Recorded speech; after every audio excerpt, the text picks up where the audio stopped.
जय जगन्नाथ पिला माने समस्ते भले रही आपण परिवार भले रही आशा करुचे सी सार यूट्यूब चैनल तरफ समस्त को शुभ सकाळ शुभेच्छा एवं अभिनंदन। जो मैंने ओडिया ऑनर्स नहीं पढ़ुंट आग को जावाक चाहते पीएचडी करने को चाहते पीएचडी बा नेट पाइबा चाहते से वीडियो गुड़िक एवं जो मैंने एलटीआर बा एसएसबी बा आपण मान जो रही पीजीटी ओडिया जो मैंने कर वीडियो गुड़िक तेणु आपण मैंने जो मैंने जेकोसी परीक्षा ओडिया ऑनर्स नहीं जेकोसी परीक्षा आग को जावाक चाहते तेणु से विषय मुझे गुड़िक आपण मानी एंट्रांस रे पढ़ला भली बा आपन जेकोसी परीक्षा पढ़ला भली केते गुड़िक प्रश्न गुड़िक एवं आनी अच्छी तो आपण मैंने जमी कौन भल लगुला आप निहाती लाइक करूँ मतामत दिंतु एवं सब्सक्राइब करूँ जिते जो वीडियो को छाड़ी आप सर्वप्रथम जीव एवं आ गोटे अनुरोध आपण सांगसाथी मानक निहाती आपण मैंने शेयर करूँ जहाँफल से वीडियो गुड़ी को देखी तांकर जो दुर्बलता बा तांकर जो आग को जावाई जो इच्छा थो से आग को जापर तेणु पिला माने देख मुझे वीडियोटी केते गुड़िक बछा बछा कौन कर प्रश्न गुड़िक आनी से गुड़िक आम सुंदर भाव में मिसी कौन कर आलोचना करवा।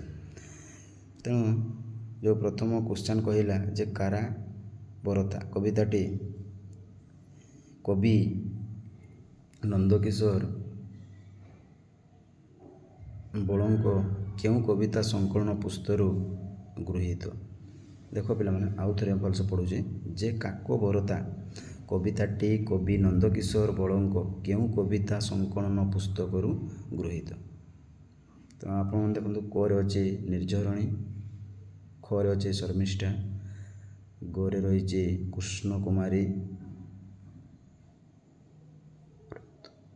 एवं घरे रही ऋतु चित्र ये तु हम पिला माने तु तेणु कौटा हम ना देखो यार सठिक जदि उत्तरटी हम ऑप्शन नंबर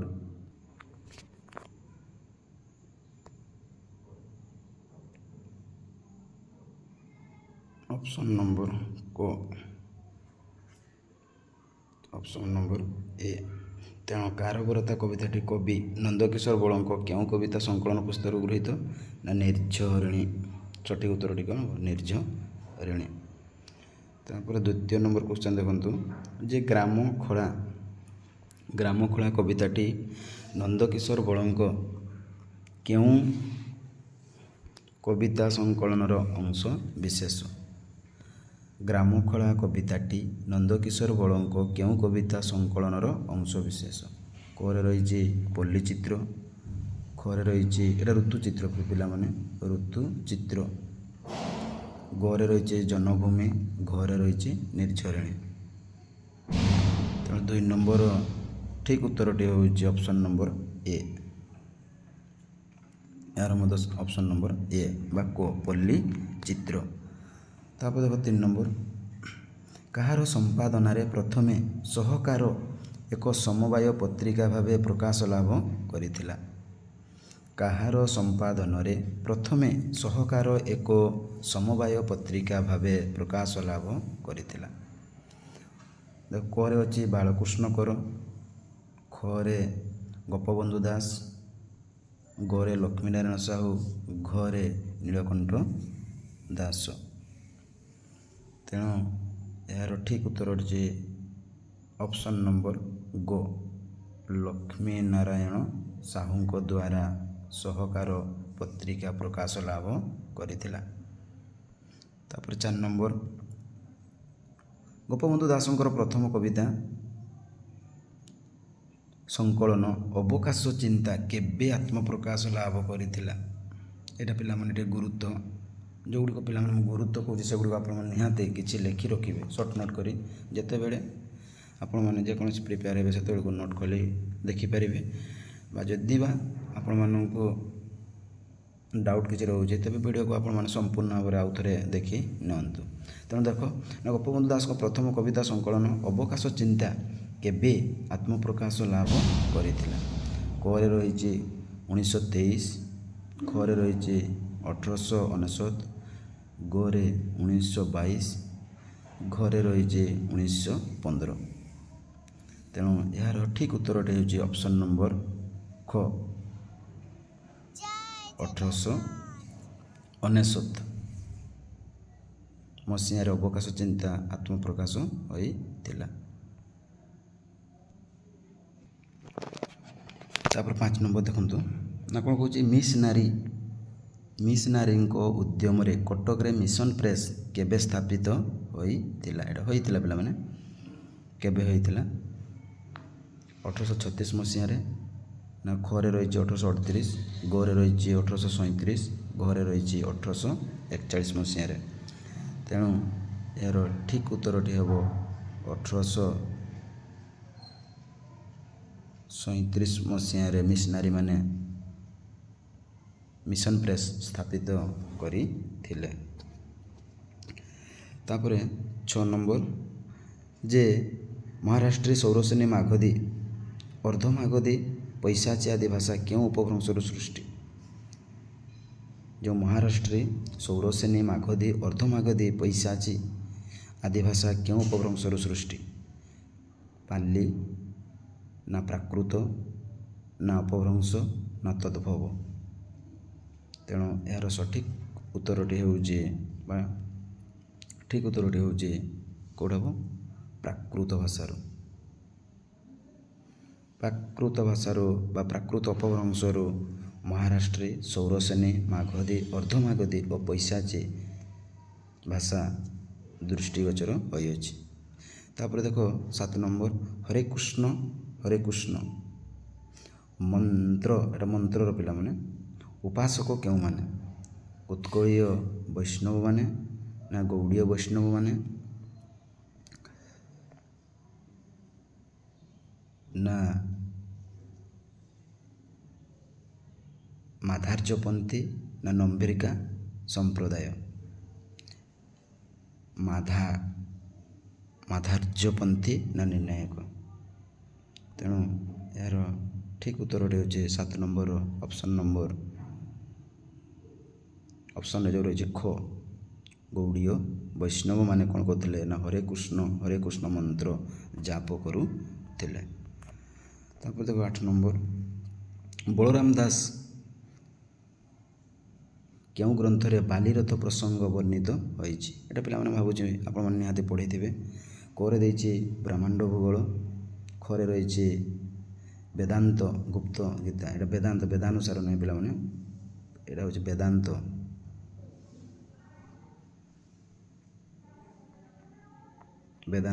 गुप्त गीता। तापर देखो लक्ष्मी पुराण एवं घरे रही भाव समुद्र। तेणु बलराम दास क्यों ग्रंथ रे अर्थात हूँ सठिक उत्तर हम घ भाव समुद्र ग्रंथ रे बालीरथ प्रसंग वर्णित करिछन्ति। तापर देखो 9 नंबर कोटि ब्रह्मांड सुंदरी काव्यर प्रथम छांद क्यों रागरे रचित।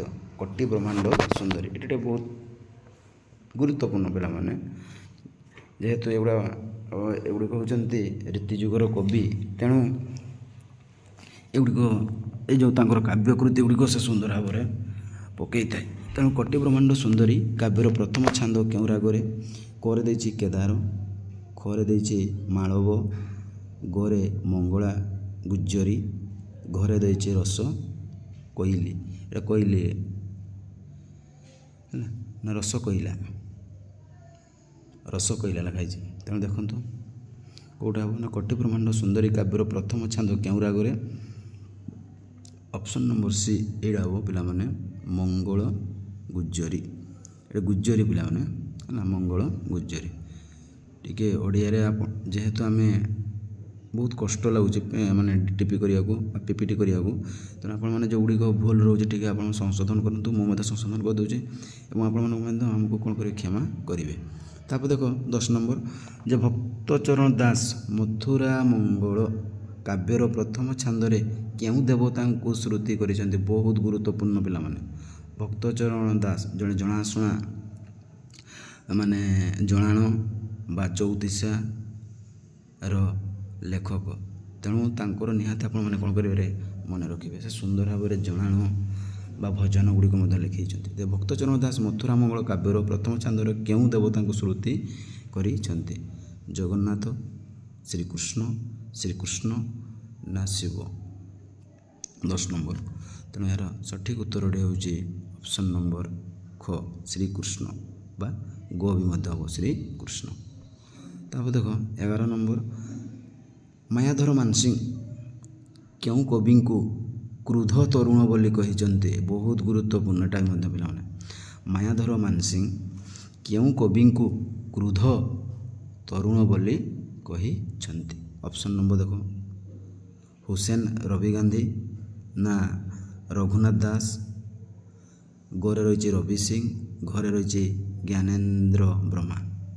ତେଣୁ ମାୟାଧର ମାନସିଂହ କେଉଁ କବିଙ୍କୁ, ଏହାର ସଠିକ୍ ଉତ୍ତରଟି ହେଉଛି ରବି ସିଂ। ଅପସନ୍ ନମ୍ବର ଗ କୁ କ୍ରୁଧ ତରୁଣ ବୋଲି କହିଛନ୍ତି। ତାପରେ ଦେଖ 13 ନମ୍ବର।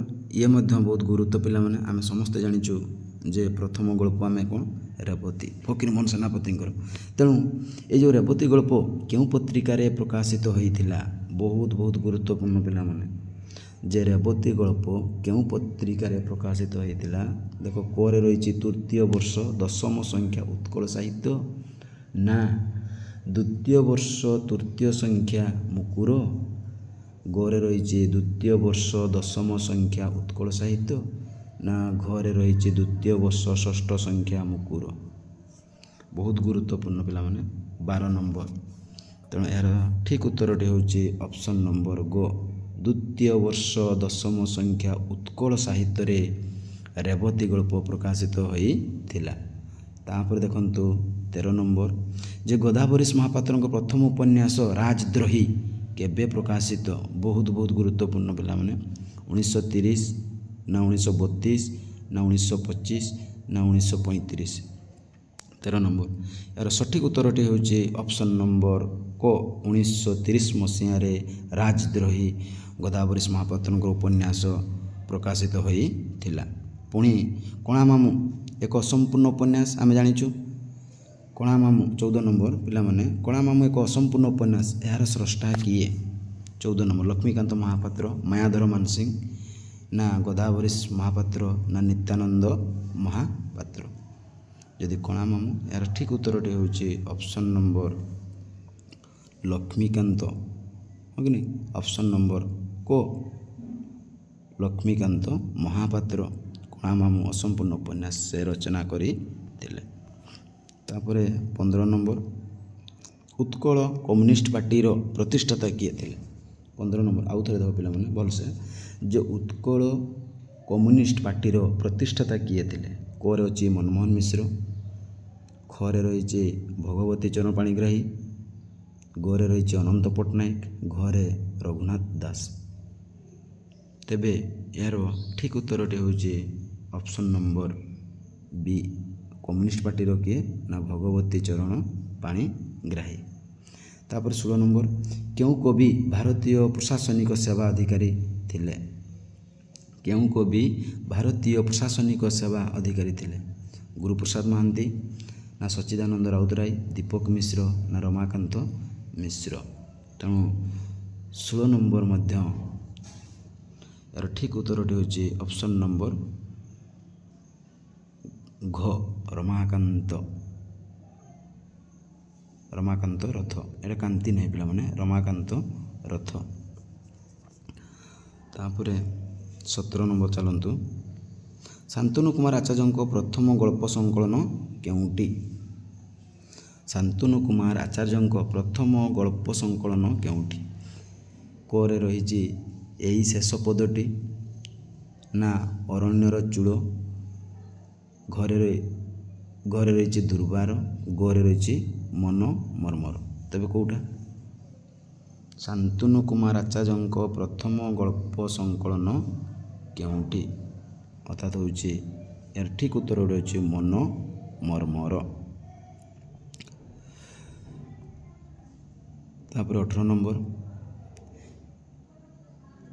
विपुलाच पृथ्वी ओ केते दिगंत प्रबंध पुस्तक दयर स्रष्टा किए एटा दय पिला माने दयर स्रष्टा किए चंद्रशेखर रथ मनोज दास शरत कुमार महांती ना सुरेंद्र महांती 18 नंबर यार ऑप्शन नंबर ठीक उत्तर होची कोडा ऑप्शन नंबर ख मनोज दास विपुचाल पृथ्वी और केते दिगंत प्रबंधर से स्रष्टा थिले तापरे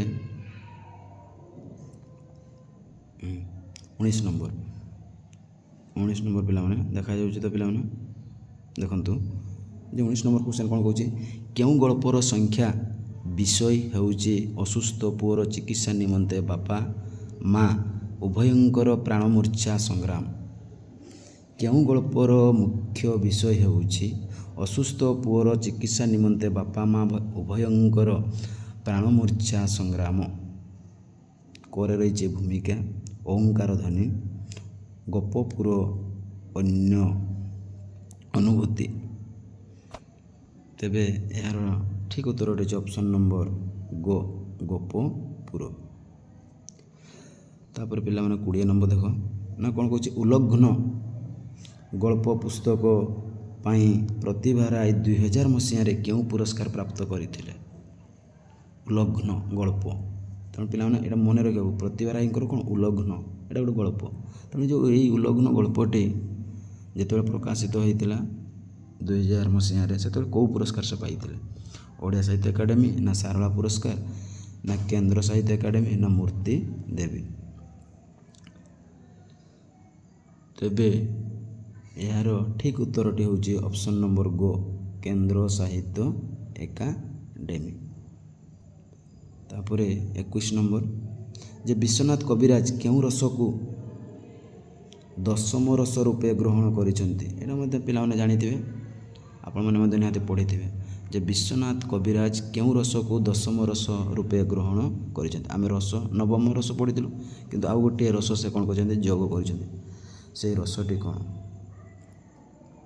21 नंबर तो ठीक उत्तर होची ऑप्शन नंबर गो वात्सल्य रस तेणु पिला माने सी सार ओडिया चैनल को आपण माने लाइक करंतु कमेंट दियंतु मतामत दियंतु और सब्सक्राइब कर रखंतु जते बेले जो वीडियो छाड़बे आपण मानको सर्वप्रथमे जीव एवं अधिक मात्रा आपण माने निहाते शेयर करंतु एई भली भलो पाइबा मध्य दियंतु एवं समर्थन करंतु सी सार ओडिया चैनल को एवं आपण मानको जो ओडिया ऑनर्स रे जो कौन विषय पर जदि कौन असुविधा होची बा जे कौन बुझा चाहूँगी तेबे मत निहाती आपण मानकर मतामत दियंतु तेणु आउ थे सी सार ओडिया चैनल तरफ समस्त को आउ थे शुभेच्छा शुभ सकाळ तापर देख 22 नंबर जे नाट्यकार नारायण साहूंकर शेष कथा नाटकर रचना काल केबे कौन कही नाट्यकार नारायण साहूंको शेष कथा नाटकर रचना काल केबे 2010 ना 2017 ना 2012 ना 2005 तेबे यार ठीक उत्तरटी हूँ ऑप्शन नंबर को 2010 शेष कथा नाटकर रचना काल तापर 23 नंबर क्यों रीति अजह गुण उपर आधारित एटा बहुत बहुत गुरुत्वपूर्ण पिला मैंने जो मैंने पीजी एटा निहाती से पकाए पीजी रे भी हो नेट रे भी मुझे देखी नेट रे पढ़ी जे क्यों रीति अजह गुण उपर आधारित कोरे रही गौड़ीय लाटी ना पांचाली ना अवंतिका तेणु यार ठीक उत्तरटी हो ऑप्शन नंबर को गौड़ीय रीति तापर देखो 24 नंबर ना स्वर्ग प्रतिस्वर्ग वंश मनंतर वंशानुचरित आदि 5टी लक्षण उपरे क्यों माने गुरुत्व देइछन्ति कवि ना उपन्यासिकार ना पुराणकार ना नाट्यकार 24 नंबर एटा ठीक उत्तरटी हूँ पुराणकार माने तापर चलो 25 नंबर शुण हे बहुत बहुत गुरुत्वपूर्ण माने शुण हे मनीष भाई झुरीबाकू बुड़ी मरिबाकू मनीष जनमी नहीं शुण हे मनीष भाई झुरी मरिबाकू बुड़ी मरिबाकू मनीष जनमी नहीं ଉଦ୍ଧୃତ ପଦଟି କାହା ରଚନାରୁ ଆନିତ? ବହୁତ ଜଣାଶୁଣା କବିତା ଏବଂ ସେ ଲେଖକ ମଧ୍ୟ ଜଣାଶୁଣା। ତାଙ୍କର ଯେଉଁ କବିତାଟି ସୁନ୍ଦର ଭାବରେ ଦେଖ, ଶୁଣ ହେ ମଣିଷ ଭାଇ, ଝୁରି ମରିବାକୁ ବୁଡ଼ି ମରିବାକୁ ମଣିଷ ଜନ୍ମି ନାହିଁ। ତେବେ ଏହି ପଦ୍ୟଟି କିଏ ଲେଖିଛନ୍ତି? ଭୀମ ଭୋଇ ନା ନିର୍ମଳା ଦେବୀ ନା ମଧୁସୂଦନ ଦାସ ନା କୁନ୍ତଳା କୁମାରୀ ସାବତ? ତେବେ 25 ନମ୍ବର ଠିକ୍ ଉତ୍ତରଟି ହେଉଛି ଅପସନ୍ ନମ୍ବର 4 କୁନ୍ତଳା କୁମାରୀ ସାବତ। ତାପରେ ଦେଖ 26 ନମ୍ବର, ଚର୍ଯା ଗୀତିକା ଗୁଡ଼ିକ କେଉଁ ଭାଷାରେ ରଚିତ? ବହୁତ ଗୁରୁତ୍ୱପୂର୍ଣ୍ଣ। ଚର୍ଯା ଗୀତିକା ଗୁଡ଼ିକ କେଉଁ ଭାଷାରେ ରଚିତ? ପାଲି ନା ପ୍ରାକୃତ ନା ପୂର୍ବ ଅପଭ୍ରଂଶ ନା ପୈଶାଚୀ ପ୍ରାକୃତ? ତେଣୁ ଏହାର ଠିକ୍ ଉତ୍ତରଟି ହେଉଛି ଅପସନ୍ ନମ୍ବର ସି, ପୂର୍ବ ଅପଭ୍ରଂଶ ଭାଷାରେ ଏହା ରଚିତ ହୋଇଛି। ଏହି ଥିଲା ଆପଣମାନଙ୍କର ସେଟ୍ 1ରେ 24ଟି। ଏବେ ଚାଲନ୍ତୁ ଆପଣମାନଙ୍କୁ ସେଟ୍ 2ର ଆଉ କେତେ ଗୁଡ଼ିକ ପ୍ରଶ୍ନ ମୁଁ ବର୍ତ୍ତମାନ ଆଲୋଚନା କରି ଦେଉଛି। ନିହାତି ଆପଣଙ୍କୁ ଯଦି ଭଲ ଲାଗୁଛି ନିହାତି ଲାଇକ୍ କରନ୍ତୁ ପିଲାମାନେ, ଲାଇକ୍ ନିହାତି କରନ୍ତୁ ଏବଂ ସେୟାର କରନ୍ତୁ, ମତାମତ ଦିଅନ୍ତୁ। ଦେଖ ସେଟ୍ 2ରେ କ'ଣ କହିଥିଲେ ନା କେଉଁ 4ଟି ବର୍ଣ୍ଣ ଶବ୍ଦର ମୂଳରେ ବ୍ୟବହାର ହୁଏ ନାହିଁ?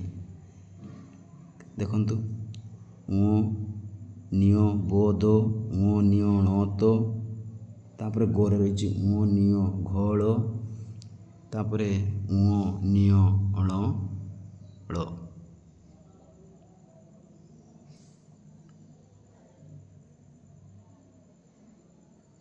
ତେବେ କେଉଁଟା ହେବ? ଅପସନ୍ ନମ୍ବର ଘ, ଙ, ନିୟ, ଣ, ଳ ବ୍ୟବହାର ହୁଏ ନାହିଁ। 2 ନମ୍ବର, ବ୍ୟଞ୍ଜନ ବର୍ଣ୍ଣର ସାଙ୍କେତିକ ଚିହ୍ନକୁ କ'ଣ କୁହାଯାଏ? ବ୍ୟଞ୍ଜନ ବର୍ଣ୍ଣର ସାଙ୍କେତିକ ଚିହ୍ନକୁ କ'ଣ କୁହାଯାଏ? ମାତ୍ରା ନା ଫଳା ନା ଯୁକ୍ତାକ୍ଷର ନା ସଂଯୁକ୍ତାକ୍ଷର? ଏହାକୁ କ'ଣ କୁହାଯାଏ?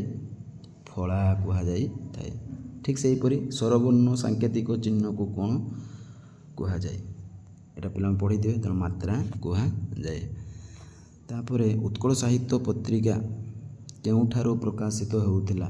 ଏଇଟା ମଧ୍ୟ ପିଲାମାନେ ଗୁରୁତ୍ୱ ଦେବ। ଉତ୍କଳ ସାହିତ୍ୟ ପତ୍ରିକା କେଉଁଠାରୁ ପ୍ରକାଶିତ ହେଉଥିଲା? କରେ ରହିଛି ଆଶା ପ୍ରେସ୍ ବ୍ରହ୍ମପୁର, ଘରେ ରହିଛି ରାଜା ପ୍ରେସ୍ ବାରିପଦା, ଉତ୍କଳ ପ୍ରେସ୍ ବାଲେଶ୍ୱର, ରାଇ ପ୍ରେସ୍ କଟକ।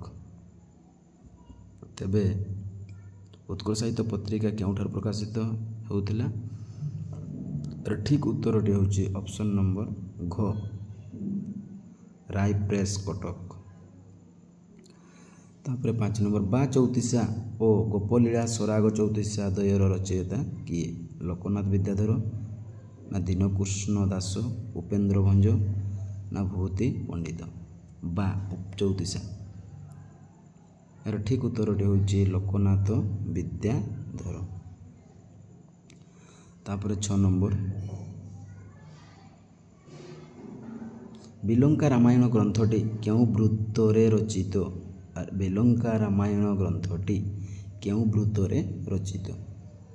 କରେ ଦେଇଛି ନବାକ୍ଷରୀ, ଖରେ ଦେଇଛି ଚକ୍ରକେଳି, ଗରେ ରାମକେରି, ଦାଣ୍ଡିବୃତ୍ତ। Bilanka Ramayana 6 option number D, ଦାଣ୍ଡିବୃତ୍ତରେ ଏହା ରଚିତ। ତାପରେ 7 ନମ୍ବର ଦେଖାଯାଉଛି ପିଲାମାନେ ନା ଚର୍ଯା ଗୀତି କୋଶବୃଦ୍ଧି ଗ୍ରନ୍ଥର ରଚୟିତା କିଏ? ଚର୍ଯା ଗୀତି କୋଶବୃଦ୍ଧି ଗ୍ରନ୍ଥର ରଚୟିତା କିଏ? କରେ ଦେଇଛି କୀର୍ତ୍ତିଚନ୍ଦ୍ର, ଡକ୍ଟର ପ୍ରବୋଧ ଚନ୍ଦ୍ର ବାଗଚୀ, ଶ୍ରୀ ଶାନ୍ତି ଭିକ୍ଷୁ ଶାସ୍ତ୍ର ନା Muni Datta? 7 number option number D, Muni Datta. ତାପରେ 8 ନମ୍ବର, ଗୁପ୍ତ ଭାଗବତ ଗ୍ରନ୍ଥର ରଚୟିତା କିଏ? ଗୁପ୍ତ ଭାଗବତ ଗ୍ରନ୍ଥର ରଚୟିତା କିଏ? କରେ ଦେଇଛି ଅଚ୍ୟୁତାନନ୍ଦ ଦାସ, ଜଗନ୍ନାଥ ଦାସ, ଅନନ୍ତ ଦାସ ନା ବଳରାମ ଦାସ? ଏହାର ଠିକ୍ ଉତ୍ତର ରହିଛି ଅପସନ୍ ନମ୍ବର ଖ, ଜଗନ୍ନାଥ ଦାସ। ତାପରେ ଆହେ ନୀଳ ଶୈଳ, ଏଇଟା ପିଲାମାନେ ଶୈଳ ଟିକେ ସ୍ପେଲିଂ ଭୁଲ ହେଲା ନା, ଠିକ୍ ଅଛି, ଗଦ୍ୟରେ ଲେଖା ହେଇଥିଲା, ଏଇଟା ପଦ୍ୟରେ ଲେଖା ଅଛି। ତେଣୁ ଆହେ ନୀଳ ଶୈଳ ଏହି ଜଣାଣର ସ୍ରଷ୍ଟା କିଏ? ହେଉଛି ଦେଖ ସାଲେ ବେଗ ନା ବଳରାମ ନା ବଳଦେବ ରଥ ନା ବ୍ରଜନାଥ ବଡ଼ଜେନା ଘରେ ଦେଇଛି ଗୌରୀଚରଣ ଅଧିକାରୀ। 9 ନମ୍ବର ଏର ଠିକ୍ ଉତ୍ତରଟି ହେଉଛି ଆହେ ନୀଳ ଶୈଳର ଠିକ୍ ଉତ୍ତରଟି ହେଉଛି କ'ଣ ସାଲେ ବେଗ। ତାପରେ 10 ନମ୍ବର ଏଇଟା ମଧ୍ୟ ପକାଇ ପରୀକ୍ଷାରେ ପିଲାମାନେ ଏଇଟା ନିହାତି ଆପଣମାନେ ଲେଖି ରଖନ୍ତୁ ଯେ ରାଧାନାଥ ରାୟ କେଉଁ କାବ୍ୟଟି ପ୍ରଥମେ ଉତ୍କଳ ସାହିତ୍ୟ ପତ୍ରିକାରେ ବୟାଶିକି ବାଣୀ ନାମରେ ଆତ୍ମପ୍ରକାଶ ଲାଭ କରିଥିଲା? ଯଯାତି କେଶରୀ, ଚିଲିକା, ଦରବାର, ପାର୍ବତୀ। 10 ନମ୍ବର। ତେଣୁ ଆଉ ଥରେ କହୁଛି ଦେଖ ଯେ ରାଧାନାଥ ରାୟଙ୍କ କେଉଁ କାବ୍ୟଟି ପ୍ରଥମେ ଉତ୍କଳ ସାହିତ୍ୟ ପତ୍ରିକାରେ ବୟାଶିକି ବାଣୀ ନାମରେ ଆତ୍ମପ୍ରକାଶ ଲାଭ କରିଥିଲା? ତେଣୁ ଏହାର ଠିକ୍ ଉତ୍ତରଟି ହେଉଛି ଦରବାର। ତାପରେ 11 ନମ୍ବର କାହାକୁ ବଙ୍ଗାଳୀମାନେ ବେଟା ରିଙ୍ଗ ଲିଡର ବୋଲି କହିଥିଲେ? କାହାକୁ ବଙ୍ଗାଳୀମାନେ ବେଟା ରିଙ୍ଗ ଲିଡର ବୋଲି କହିଥିଲେ? କରେ ଦେଇଛି ରାଧାନାଥ, ମଧୁସୂଦନ, ଫକୀରମୋହନ, ଘରେ ଦେଇଛି ଗୋପବନ୍ଧୁ। ଏବଂ ଏହାର ଠିକ୍ ଉତ୍ତରଟି ହେଉଛି ଫକୀରମୋହନ ସେନାପତି। ତାପରେ ଦେଖ 12 ନମ୍ବର ଲର୍ଡ଼ ଟେନିସରଙ୍କର ଦ ପ୍ରିନ୍ସେସ୍ ନାମକ କାବ୍ୟର ଅବଲମ୍ବନରେ କବି ନୀଳକଣ୍ଠ ଦାସ କେଉଁ କାବ୍ୟ ଅନୁବାଦ କରିଥିଲେ? ଏଇଟା ପିଲାମାନେ ଜାଣିଥିବେ। 12 ନମ୍ବର କ'ଣ କହିଛି? ଲର୍ଡ଼ ଟେନିସଙ୍କ ଦ ପ୍ରିନ୍ସେସ୍ ନାମକ କାବ୍ୟର ଅବଲମ୍ବନରେ କବି ନୀଳକଣ୍ଠ ଦାସ କେଉଁ କାବ୍ୟ ଅନୁବାଦ କରିଥିଲେ? କରେ ରହିଛି ପ୍ରଣୟିନୀ, ଦାସ ନାୟକ, ଖାରବେଳ, ଘରେ ରହିଛି କୋଣାର୍କେ। ତେଣୁ ଏହାର ଠିକ୍ ଉତ୍ତରଟି ହେଉଛି ଅପସନ୍ କ ପ୍ରଣୟିନୀ। ତାପରେ 13 ନମ୍ବର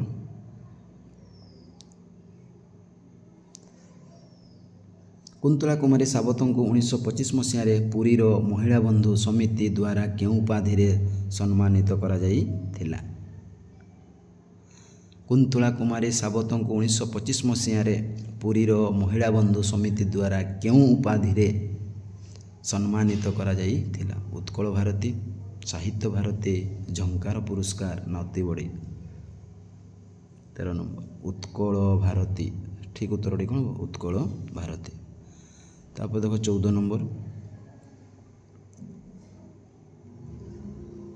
କିଏ ସେକ୍ସପିୟର ଓ କାଳିଦାସଙ୍କ ସାହିତ୍ୟର ତୁଳନାତ୍ମକ ଗବେଷଣା କରି PhD ଉପାଧି ଲାଭ କରିଥିଲେ? ରାଧାମୋହନ ଗଡ଼ନାୟକ, ଖରେ ରହିଛି ଗୋଲୋକ ବିହାରୀ ଧଳ, ଗରେ ରହିଛି ମାୟାଧର ମାନସିଂହ, ଘରେ ରହିଛି ଗୁରୁପ୍ରସାଦ ମହାନ୍ତି। ତେବେ ଏହାର ଠିକ୍ ଉତ୍ତରଟି ହେଉଛି ଅପସନ୍ ନମ୍ବର ଗୋ ମାୟାଧର ମାନସିଂହ। ସେକ୍ସପିୟର ଓ କାଳିଦାସଙ୍କ ସାହିତ୍ୟର ତୁଳନାତ୍ମକ ଗବେଷଣା କରି ବା ଆଲୋଚନା କରି ସେ କ'ଣ ପାଇଥିଲେ ନା PhD ଲାଭ କରିଥିଲେ। କିଏ? ମାୟାଧର ମାନସିଂହ। ତାପରେ ଦେଖନ୍ତୁ 15 ନମ୍ବର ଇଏ ମଧ୍ୟ ବହୁତ ଗୁରୁତ୍ୱ ପିଲାମାନେ ଯେଉଁ ଶିଳାଲେଖ ଓଡ଼ିଶାରେ ଅଶୋକଙ୍କ ଧଉଳି ଜିଉଡ଼ ଶିଳାଲେଖ କେଉଁ ଲିପିରେ ଖୋଦିତ ହୋଇଥିଲା? ଓଡ଼ିଶାରେ ଅଶୋକଙ୍କର ଧଉଳି ଓ ଜିଉଗଡ଼ ଶିଳାଲେଖ କେଉଁ ଲିପିରେ ଖୋଦିତ ହୋଇଥିଲା? ବ୍ରହ୍ମଲିପି, ମାଗଧୀ ଲିପିରେ ନା କ୍ଷୀରଷ୍ଟି ଲିପିରେ ନା ଗୁପ୍ତ ଲିପିରେ? 15 ନମ୍ବର ଏହାର ଠିକ୍ ଉତ୍ତରଟି ହେଉଛି ଯେହେତୁ ବ୍ରାହ୍ମୀ ଲିପି। ତାପରେ 16 ନମ୍ବର ଚାଲ ବୌଦ୍ଧ ଯୁଗୀୟ କାହାଣୀ ଅବଲମ୍ବନରେ ଚନ୍ଦ୍ରଶେଖର ନନ୍ଦଙ୍କ କେଉଁ ଗଳ୍ପଟି ରଚିତ? ବୌଦ୍ଧ ଯୁଗୀୟ କାହାଣୀ ଅବଲମ୍ବନରେ ଚନ୍ଦ୍ରଶେଖର ନନ୍ଦଙ୍କ କେଉଁ ଗଳ୍ପଟି ରଚିତ?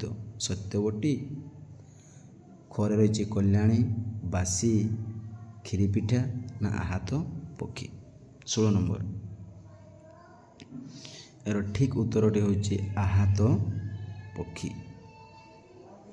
ତାପରେ 17 ନମ୍ବର ରାଜେନ୍ଦ୍ର କିଶୋର ପଣ୍ଡାଙ୍କ ପ୍ରଥମ କବିତା ସଂକଳନ କେଉଁଟି? ରାଜେନ୍ଦ୍ର କିଶୋର ପଣ୍ଡାଙ୍କ ପ୍ରଥମ କବିତା ସଂକଳନ କେଉଁଠି? ଏଇଟା ପିଲାମାନେ ଟିକେ ନିହାତି ଲେଖିଥିବ ଯେ ରାଜେନ୍ଦ୍ର କିଶୋର ପଣ୍ଡାଙ୍କ ପ୍ରଥମ କବିତା ସଂକଳନ କେଉଁଠି? ଶୈଳକଳ୍ପ। ଶତଦ୍ରୁ ଅନେକ ଗୌଣ ଦେବତା ଘରେ ରହିଛି ଘୁଣାକ୍ଷର। ଠିକ୍ ଉତ୍ତରଟି ହେଉଛି ଗୌଣ ଦେବତା।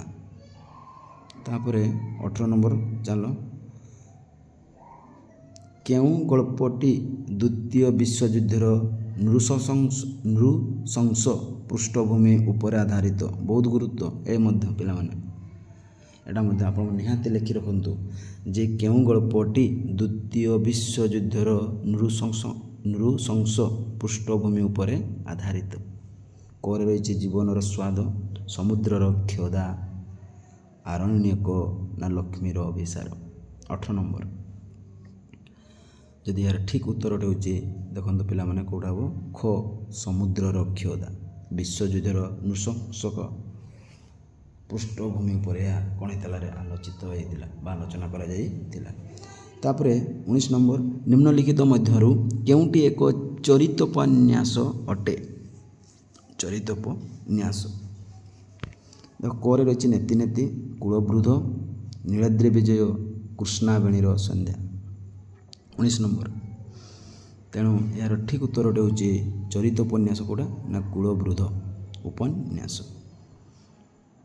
ତାପରେ ଦେଖ 20 ନମ୍ବର। ପିଲାମାନେ ଏଇଠି ଆପଣମାନଙ୍କୁ ଗୋଟେ ଟାସ୍କ ଦେଉଛି ଯେ ଏଇ କୂଳବୃଧ ଉପନ୍ୟାସଟି କିଏ ରଚନା କରିଥିଲେ? କମେଣ୍ଟରେ ଆପଣମାନେ ନିହାତି ମତାମତ ଦିଅନ୍ତୁ। ତାପରେ 20 ନମ୍ବର। ନା ଓଡ଼ିଆ, ଇଂରାଜୀ, ହିନ୍ଦୀ ଓ ବଙ୍ଗାଳୀ, ଏଇଟା ବଙ୍ଗାଳୀ ପିଲାମାନେ, ବଙ୍ଗଳା ଆଦି ଚାତୁର୍ଭାଷିକ ଅଭିଧାନ ଗ୍ରନ୍ଥ କେଉଁଠି? ମାନେ 4ଟି ଭାଷାରେ ଲେଖା ହେଇଥିବ। ଓଡ଼ିଆ ବି ରହିଥିବ, ଇଂରାଜୀ, ହିନ୍ଦୀ, ବଙ୍ଗଳା। ତାହେଲେ ପ୍ରମୋଦ ଅଭିଧାନ। ଖରେ ରହିଛି ସରଳ ଉତ୍କଳ ଅଭିଧାନ, ଉଦ୍ଧ ତତ୍ତ୍ୱବୋଧ ଅଭିଧାନ ନା ପୂର୍ଣ୍ଣଚନ୍ଦ୍ର ଭାଷା କୋଷ? 20 ନମ୍ବର। ପିଲାମାନେ 20 ନମ୍ବର ହେଉଛି ଘ ପୂର୍ଣ୍ଣଚନ୍ଦ୍ର ଭାଷା କୋଷ। ତାପରେ 21 ନମ୍ବର।